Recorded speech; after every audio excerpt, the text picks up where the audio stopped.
Selamat malam, perkenalkan nama saya Agananda Dimawibawa dengan NIM akhir 1064. Jadi kali ini saya akan menjelaskan bagaimana pembuatan store prosedur, function, kursor, dan juga trigger dari database yang telah dibuat sebelumnya ketika saya melakukan replikasi satu arah dan dua arah. Jadi sebelumnya saya membuat database yaitu tugas TBD yang di dalamnya merupakan uh, database database universitas. Ya, sebagai contoh. Jadi di sini ada tabel dosen, kelompok studi, KRS, mahasiswa dan mata kuliah. Nah, sebelumnya saya telah membuat query-nya untuk pembuatan tabel masing-masing dan juga ada beberapa data sebagai dummy untuk saya masukkan ke tiap tabelnya. Jadi di tiap tabel ini sudah ada beberapa data untuk percobaan. Nah, baik. Selanjutnya kita akan beralih ke pembuatan store prosedurnya. Jadi untuk store prosedur kita harus memiliki batas awal dan batas akhir dengan cara mengetikkan delimiter seperti ini di awal dan delimiter juga di akhir. Kemudian di dalamnya ada create procedure dengan nama prosedurnya tambah mahasiswa dan di dalamnya terdapat variabel PID dengan tipe data integer, P nama tipe data varchar 100, PID kelompok dengan tipe data integer. Kemudian kita akan melakukan bisa dibilang seperti konversi dari database-nya ke store prosedurnya. Jadi insert into mahasiswa, di database-nya itu ada namanya ID mahasiswa, nama dan ID kelompok. Kita cek ini ya, betul. Dan di sini value-nya ini merupakan variabel yang berada di store procedure. Oke, seperti itu. Nah, kemudian kita coba penerapannya di sini yaitu call tambah mahasiswa, yaitu memanggil nama store procedure-nya 1000. Ini ID mahasiswa dan ini namanya dan ini juga ID kelompoknya. Jadi kita coba panggil. Query berhasil dijalankan, kita coba buka. Oke, sudah tertambah 1006 yaitu Rudy Santoso. Oke, berikutnya kita akan ke pembuatan function. Jadi pembuatan function sama seperti store procedure, kita buat batasannya dulu, delimiter di awal dan delimiter di akhir. Kemudian di dalamnya kita create function dengan nama function total SKS dan tiap function itu perlu adanya tanda dalam kurung ini sebagai penanda bahwa itu sebuah function. Kemudian kita mereturn data dengan tipe data integer. Kemudian deterministik ini digunakan untuk mereturn nilai yang sama ketika dijalankan apabila tidak ada perubahan data di dalamnya, di dalam database. Kemudian di dalamnya ini kita buat variabel dengan nama total dengan tipe data integer sebagai variabel di functionnya. Kemudian kita select total SKS. SKS ini ada di tabel mata kuliah di sini. Nah, kemudian SKS ini akan dimasukkan nilainya ke dalam variabel total. Dari ya ini from mata kuliah ini merupakan tabel yang berisikan SKS ini. Kemudian return if null ini digunakan untuk apabila tidak ada SKS, maka yang akan muncul nantinya adalah angka 0, bukan 0. Jadi agar ada nilai bertipe data integer yang muncul. Oke, sebagai contohnya kita akan menampilkan dengan cara select total SKS as total SKS universitas. Kita coba. Oke, total SKS universitas ada 19. Untuk pembuktian kita bisa mengeceknya di sini. 3 tambah 3, 6 tambah 4, 10, 13, 17, dan 19. Seperti itu. Baik, berikutnya saya akan lanjut ke pembuatan kursor. Jadi kursor sama seperti dua hal sebelumnya, kita buat delimiter awal dan delimiter akhir di sini. Oke. Jadi pertama-tama kita buat prosedurnya kembali dengan dengan nama prosedur atau function, yaitu tampilkan mahasiswa dan kelompok. Nah, di sini kita buat variabelnya declare that, dan ini digunakan nantinya untuk menghentikan output apabila sudah semua baris di dalam database teroutputkan atau ditampilkan. Nah, jadi di sini ada juga v nama dengan variabel dengan tipe data varchar 100 dan v kelompok dengan varchar 100. Nah, di sini kita akan mendeklarasikan variabel kur sebagai kursornya. Kita select m.nama ke nama kelompok from mahasiswa m. Nah, m di sini artinya ini sebagai inisial suatu tabel. Jadi mahasiswa diinisialkan sebagai m. Jadi m nama berarti nama yang ada di tabel mahasiswa. Begitu juga nama kelompok ini.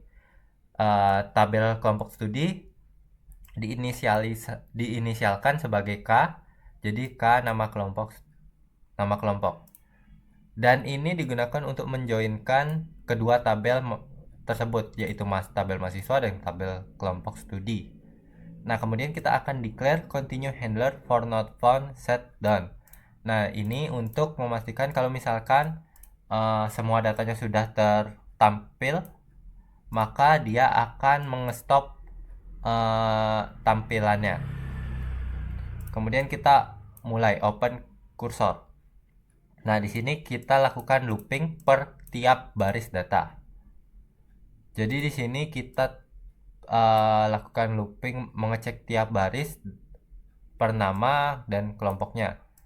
Nah, di sini adalah pengkondisiannya. Jika done, maka tinggalkan read loop atau hentikan loop.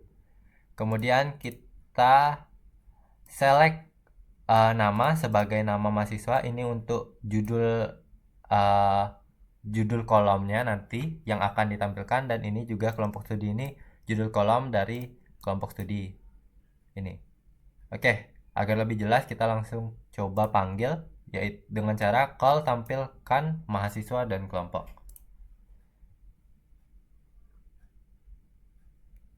Oke, ini dia. Jadi yang akan muncul adalah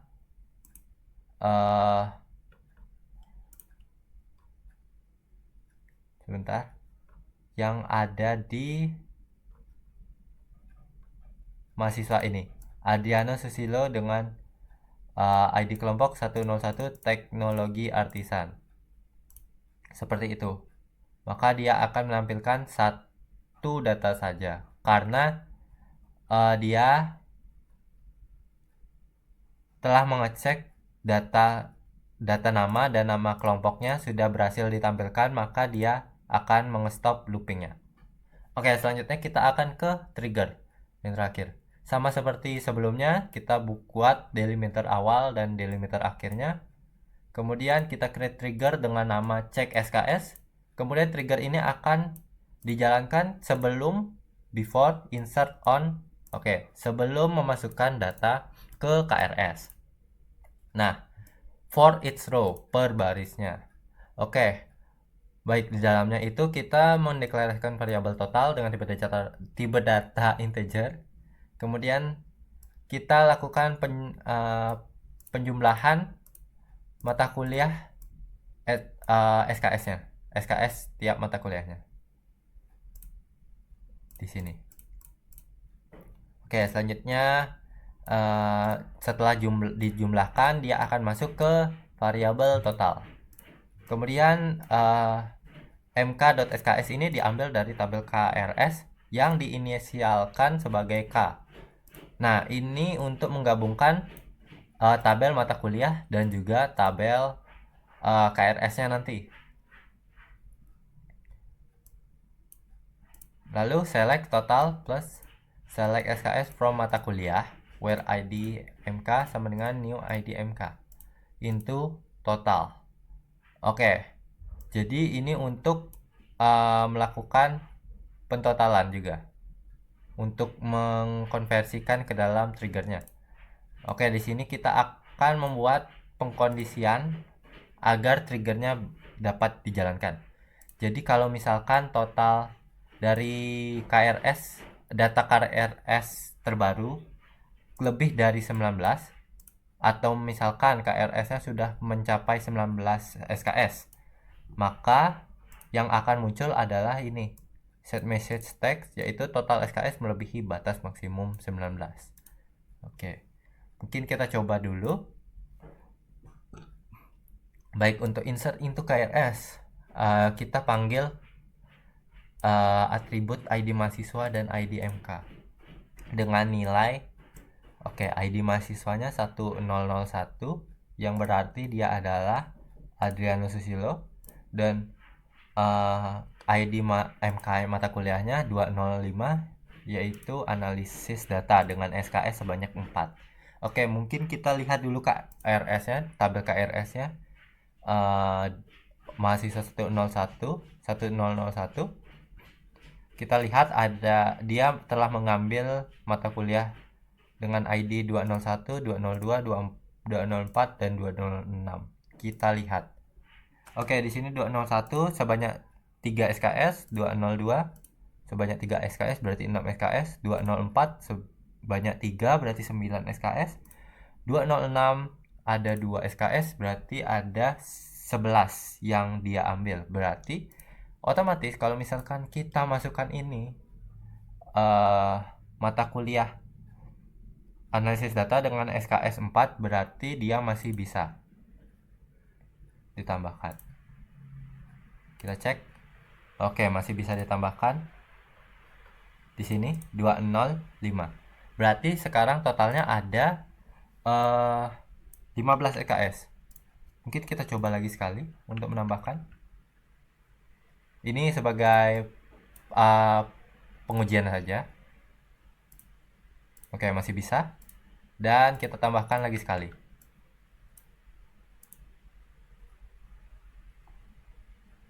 Oke.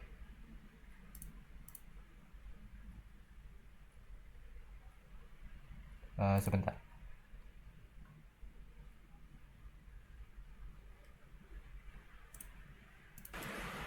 Oke, baik. Mohon maaf, ada sedikit kendala di sini karena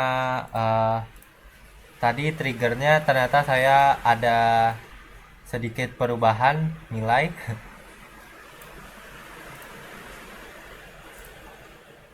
Oke, jadi tadi sebelumnya seharusnya saya edit dulu baru saya execute query-nya, tapi sebelum ini sebenarnya totalnya adalah 24. Namun saya ganti menjadi 19 karena agar lebih mempersingkat saja. Oke, mari kita coba kita lihat KRS. Di 101 ini sudah ada ini, dan di sini juga sudah ada banyak. Artinya kalau kita jalankan lagi, nah, maka dia akan error dan akan memunculkan warning total SKS melebihi batas maksimum yaitu 19. Seperti itu. Oke, mungkin uh, itu saja penjelasan dari saya. Mohon maaf apabila ada salah kata. Saya ucapkan terima kasih. Om Swastiastu. Selamat malam kepada Pak Ari. Perkenalkan, nama saya Dewa Komang Revan Hastina Triantara dengan NIM 240555100. Baik, di sini saya akan menjelaskan tentang materi UTS, yakni store prosedur, store function, kursor, dan trigger pada database yang sudah dibuat dengan teman kelompok pada replikasi sebelumnya. Baik, di sini saya sudah ada database-nya, yaitu DB tugas TBD yang sudah dibuat pada tugas replikasi sebelumnya bersama kelompok. Nah, di sini saya sudah menambahkan beberapa data-data dummy, yang dimana ada dosen datanya ini, kelompok studi ini, lalu mahasiswa ini, dan saya ada mengubah sedikit yang awalnya tabel matkul, kemudian menjadi tabel mata kuliah agar terkesan lebih bagus. Lalu berikut adalah tabel mata kuliahnya. Baik, mari saja kita akan mulai dengan yang pertama, yaitu store prosedur. Baik, di sini store prosedur yang sebelumnya yang akan saya olah di sini yakni adalah data dosen, yang dimana pada teman saya, teman kelompok saya yang bernama Aga itu, dia lebih mengolah data mahasiswa. Jadi agar tidak sama dengan dia, saya akan memutuskan untuk mengolah data dosennya. Nah, baik. Saya akan langsung saja mulai pada store prosedur. Nah, di sini saya akan mencoba untuk menambahkan dosen baru. Nah, create prosedur tambah dosen, nama dosen varchar, karena menggunakan huruf sampai 100 digit. Nah, dan jika belum ada, maka akan menambahkan dosen. Kemudian jika dosen tersebut sudah ada pada data sebelumnya, maka akan muncul pesan dosen sudah ada. Nah, baik, kita langsung saja untuk melakukan call, yang dimana saya menggunakan dosen Pak Dwi Putra Gita, yang dimana sudah ada di sini, yang dimana jika saya mengexecute query yang ini, maka akan muncul dosen sudah ada. Nah, benar, dosen sudah ada. Nah, namun jika karena ini Pak Alam tidak ada pada tabel sebelumnya, maka saya akan menambahkan Pak Alam di sini. Execute, sukses. Lalu tabel data. Nah, Pak Alam akan muncul pada sini. Ya, Pak Alamnya sudah muncul. Maka begitulah cara untuk menambahkan dosen pada tabel dosen. Baik, yang kedua itu adalah store function, yang dimana saya akan menghitung berapa jumlah SKS yang didapatkan pada seorang dosen. Nah, misalnya dosen A berapa SKS, dosen B berapa SKS gitu. Sini kita akan langsung aja create function total SKS dosen menggunakan ID dosen, lalu kita akan mengselect di sini, menselect total SKS, lalu menghitung totalnya dari mata kuliah.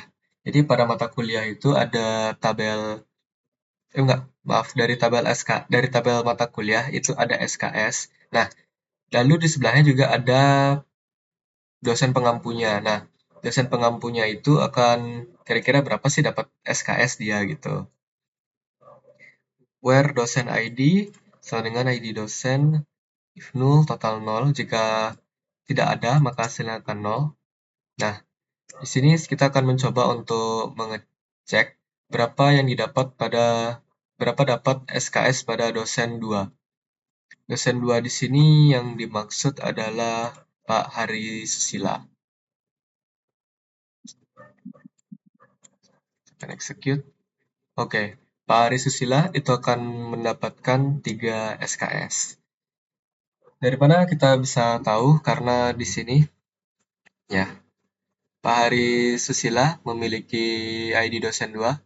Maka kita lihat di sini dosen ID 2, oke. Bapaknya mengajarkan basis data yang dimana memiliki 3 SKS. Seperti itu. Oke. Lalu selanjutnya pada materi kursor, di sini kita akan mencoba untuk menampilkan dosennya siapa dan apa mata kuliah yang diampu oleh beliau. Seperti itu. Oke, di sini kursor itu digunakan untuk mengambil baris dari hasil query pada satu persatu. Oke, di sini kita bisa melihat join mata kuliah on ID dosen. Di situ tuh menghubungkan antara dosen dengan mata kuliah yang dia ajar gitu. Lalu ada declare continue handler for not found, set, done, true. Nah, itu artinya tuh penting untuk memberitahu kapan fetch data akan selesai. Saat fetch tidak menemukan data lagi, variabel dan di set ke true supaya bisa keluar dari loop. Seperti itu. Lalu di sini ada looping. Maaf. Di mana fetch mengambil satu baris data dan disimpan ke dalam vdosen dan vmakul. Nah, jika sudah berhasil atau done, maka artinya sudah tidak ada data atau data keluar dari loop. Gitu. Nah, mungkin langsung saja saya akan call di sini. Di sini call ini sama aja dengan seperti printf mungkin ya kalau di mata kuliah algoritma pemrograman. Nah, di sini kita sudah melihat. Oh ya, di sini saya juga menambahkan select concat. Nah, di sini tuh untuk menambahkan membuat suatu kalimat mungkin ya. Maaf kalau salah. Di sini vdosen, nama dosennya siapa, lalu mengampu dan mata kuliahnya seperti itu agar bisa membentuk suatu kalimat. Contohnya di sini Pak Dwi Putra Gita mengampu algoritma pemrograman. Lalu Pak Hari Susila mengampu basis data, kemudian Pak Agung Cahyawan mengampu jaringan komputer. Lalu Pak Prof. Dharma Putra mengampu AI, serta Pak Prof. Made Sukarsa mengampu manajemen stres. Nah, kenapa Pak Alam yang tadi baru saja kita tambahkan tidak muncul? Karena beliau itu baru saja kita tambahkan dan belum saya set beliau itu mengampu mata kuliah apa, seperti itu. Kemudian kita lanjut ke trigger. Oke, untuk yang trigger, itu kita create trigger set non-aktif saat keluar dari kelompok studi. Jadi pada trigger ini saya akan membuat perkondisian bagaimana apabila seorang mahasiswa itu keluar dari kelompok studi, seperti itu, sehingga memiliki status non-aktif. Yang awalnya aktif menjadi non-aktif karena dia keluar dari kelompok studi tersebut. Nah,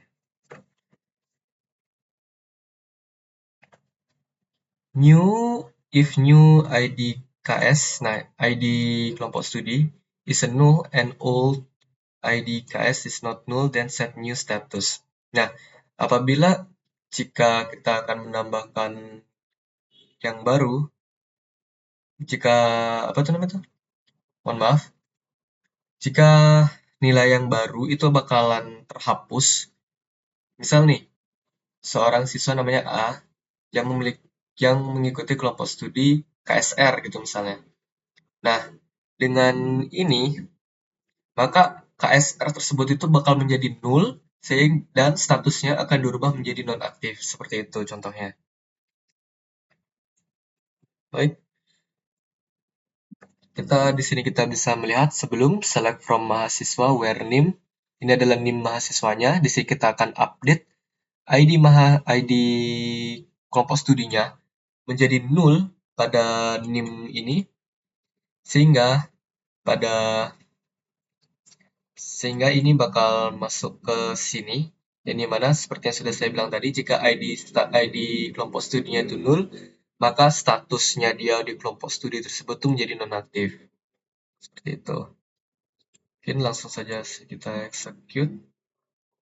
Nah, di sini kita bisa melihat si Aga. Nah, pada tabel sebelumnya, Aga itu mengikuti ID kelompok studi yang 11, yang dimana beliau itu mengikuti kelompok studi KSR, seperti itu. Yang awalnya statusnya aktif, jadi kelompok studi itu nul, sehingga statusnya itu menjadi non-aktif. Oke, mungkin cukup sekian dari penjelasan saya mengenai materi UTS Store Prosedur, Store Function, Kursor, dan Trigger. Mohon maaf apabila ada kesalahan bicara atau kesalahan kata, serta kesalahan pada tugas. Saya ucapkan mohon maaf. Saya tutup dengan terima kasih. Selamat malam.